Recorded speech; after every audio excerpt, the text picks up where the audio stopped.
Chairman Nunes, DOJ and FBI are not above the law. We're going to put them on trial if they committed abuse before a secret court. By Christina Layla for thegatewaypundit.com. Chairman of the House Intel Committee, Devin Nunes, sat down for an interview with investigative journalist Cheryl Atkinson, which aired Sunday. Nunes answered questions about the House Intel Committee's Russia probe, the unmasking scandal, and the FISA abuse. Chairman Nunes said very sternly the FBI and DOJ are not above the law, and they will be put on trial if they abuse the FISA court. So we'll take a listen because it's a 7-minute clip. I'm not going to repeat what they said here, but latest interview aired this morning where I discussed FISA abuse and our next steps to discover the truth. Thanks, Cheryl Atkinson. Let's take a listen here. Going on, but one of them at least is coming to a close. That is the House Intelligence Committee investigation into alleged Trump-Russia collusion. As of today, that Republican-led investigation hasn't turned up any improper ties to Russia, but it has revealed something perhaps larger and even more serious. We asked to sit down with both the top Democrat and Republican on the committee. Only the Republican chairman, Devin Nunes, agreed. What is the investigation that the House Intelligence Committee is covering? Well, we have a Russia investigation going on whether or not there was collusion between any campaign and the Russians. That's coming to a close. We've never had any evidence of collusion between the Trump campaign and the Russians. So you're comfortable with saying at this point you don't see anything there? No, there's nothing there. What else? So in that investigation, we've unearthed things that are very concerning. We know that there are unmaskings that occurred and probably were leaked to the media. This is intelligence products that were put together. The names of the Americans were masked. Because it's so sensitive, Americans aren't supposed to be spied on by our intelligence agencies, so when they're captured, their names are masked right? Inside the government. And what we found was happening is that in the last administration, they were unmasking hundreds and hundreds and hundreds of Americans' names. They were unmasking people for what I would say, for lack of a better definition, were for political purposes. How could they use that information? We have no evidence that they leaked this information, okay? We only know this, that names were unmasked and those names ended up in the newspaper. In a derogatory sense in terms of political enemies of the Obama administration. Right, it's like political dirt to create a narrative and a spin with the mainstream media.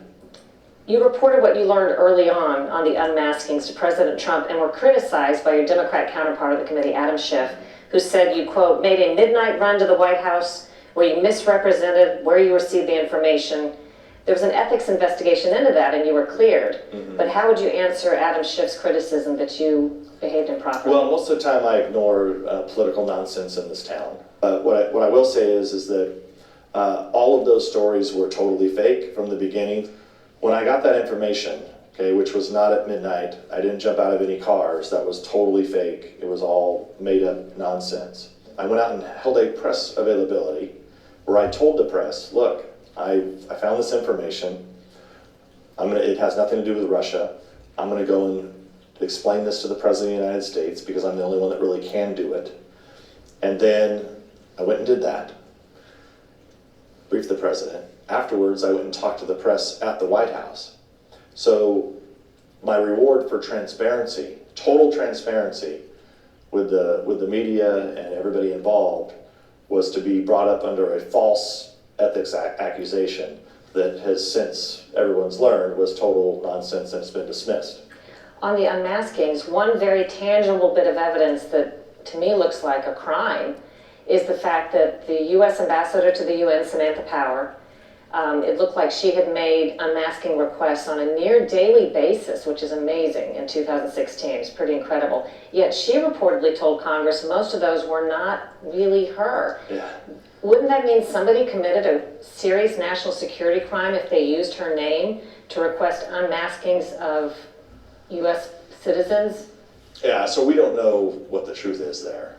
I think it's highly unlikely that she was not the one who was giving permission to make those unmasking requests. So you don't believe her? I just don't know how that's possible. There appears to be a serious conflict of interest that the intelligence community and the FBI, who are in charge of investigating some of these things, are implicated in some of these alleged misdeeds. How do you get around that? How can this be investigated fairly when the only prosecutorial authority really rests with the people accused of wrongdoing? Yeah, and I think what you're getting into is the FISA abuse. So I think we want to make sure we make that change, the difference there. So there's unmaskings that we unearthed. Then there are the FISA abuse that we've discovered. That's the secret court, the Foreign Intelligence Surveillance Act court, where intelligence officials can go to try to get wiretaps on U.S. citizens or foreign actors. That's right. And so this is where the FBI and the Justice Department, because they're involved in this FISA abuse, because they're the ones who go before the secret court to get the warrants, they're all involved. They're all implicated in this. But the most you can do about it, to be clear, is to just raise the issue. Yeah. Congress can't prosecute or refer cases for prosecution. Right. Congress can make criminal referrals. Congress can... To the people accused of wrongdoing in this case. Right. So there's really nowhere for it to go. And that's, I think, a lot of people we are a separate but equal branch of government, but we don't have the ability to prosecute people. And that's the challenge. Why is the Carter Page wiretap, in your view, so important? Carter Page is the former Trump volunteer advisor who was wiretapped apparently at least 4 times, 3 times, by the way, apparently after President Trump was elected. Why is that wiretap so important? It really boils down to this. You had a campaign, the Hillary Clinton campaign in the Democratic Party, went out and paid for dirt. They got it from Russians, by the way. Then they used that dirt and funneled it into the FBI. The FBI then used that dirt to get a warrant on a U.S. citizen who was part of the other campaign. A limited role, yes, but still to do that, it's wrong. We asked your Democrat counterpart, Adam Schiff, for an interview, but he wouldn't do it. He said that the memo that you put out was misleading and omitted material facts. Because we didn't want to disclose any sources and methods, we tried to reduce the memo down to what we believed the American people needed to know, what was most important. So we put in the memo the things that were used before the FISA court in order to justify the warrant.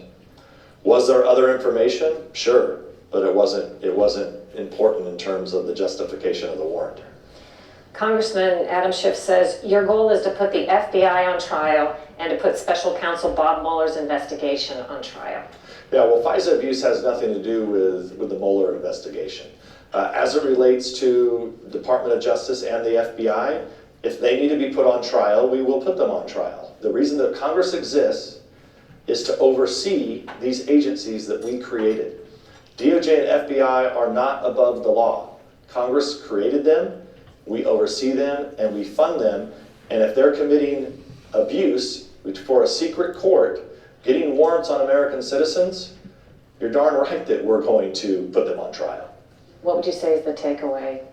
I think people are just starting to learn now what really happened, because as we peel more and more of this back, I think more and more Americans get educated, and I think they're going to demand that changes are made. Friday, Special Counsel Mueller announced indictments against a number of Russians who operated social media pages. The indictment alleges some of those Russian nationals were in contact with the Trump campaign. What a crock. They were in touch with the Trump campaign. Are you kidding me? Are you kidding me? And why doesn't this have anything to do with the Mueller investigation? The whole thing of getting this, the FISA warrant has everything to do with the Mueller investigation. Mueller should be shut down. That's all I have to say. They're talking about the DOJ. Let's shut down Mueller. That's the problem here right now at this point. But again, something has to be done. Let me know what you guys think in the comments below. And again, thank you so much for watching.